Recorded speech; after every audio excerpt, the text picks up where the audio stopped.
KPCC വിലക്ക് ലംഘിച്ച് എറണാകുളത്ത് വീണ്ടും VD സതീശന് അനുകൂലമായ പ്രകടനം. കോതമംഗലത്താണ് പ്രകടനം നടന്നത്. പ്രകടനത്തിനിടെ KC വേണുഗോപാലിന്റെ ഫ്ലക്സ് പ്രവർത്തകർ നശിപ്പിക്കുകയും ചെയ്തു.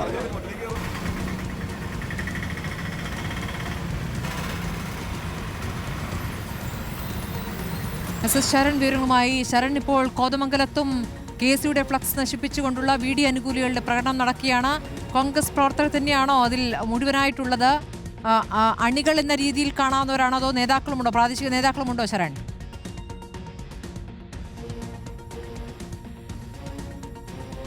സ്മൃതി, പ്രാദേശിക നേതാക്കൾ അടക്കം പങ്കെടുത്ത പ്രകടനമാണ് നടന്നെന്നുള്ളതാണ് നമുക്ക് മനസ്സിലാക്കാൻ കഴിഞ്ഞിരിക്കുന്നത്. എന്തായാലും എറണാകുളത്ത് VD സതീശന് അനുകൂലമായിട്ടുള്ള പ്രകടനങ്ങൾ തുടരുന്നു എന്നുള്ളതാണ് ഏറ്റവും പ്രധാനപ്പെട്ട കാര്യം.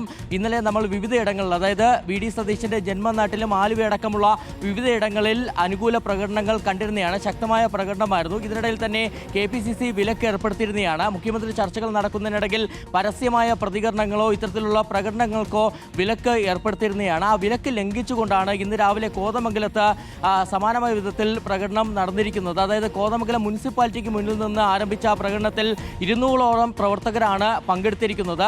ഈ പട നയിച്ചവൻ നാട് നയിക്കട്ടെ എന്ന മുദ്രാവാക്യം ഉയർത്തിക്കൊണ്ടാണ് ഈ പ്രകടനം നടന്നിരിക്കുന്നത്. ഈ പ്രകടനത്തിനിടയിൽ KC വേണുഗോപാലിന് അനുകൂലമായി സ്ഥാപിച്ച ഫ്ലക്സ് തകർത്തിട്ടുണ്ടെന്നുള്ളതാണ് മറ്റൊരു പ്രധാനപ്പെട്ട കാര്യം. അതായത് ഈ പ്രകടനത്തിനിടയിൽ KC വേണുഗോപാലിന്, അതായത് ജനനായകൻ, UDFന്റെ ജനനായകൻ KC വേണുഗോപാലിനെ അഭിവാദ്യങ്ങൾ എന്ന് എഴുതിയ ഫ്ലക്സ് ആയിരുന്നു. ആ ഫ്ലക്സ് തകർത്തുകൊണ്ട് കൂടിയാണ് പ്രവർത്തകരുടെ പ്രകടനം നടന്നത്. ശരി, കോതമംഗലത്ത് നടന്ന പ്രകടനത്തിന്റെ വിശദാംശങ്ങളാണ് ഇപ്പോൾ ശരൺ നൽകിയിരിക്കുന്നത്.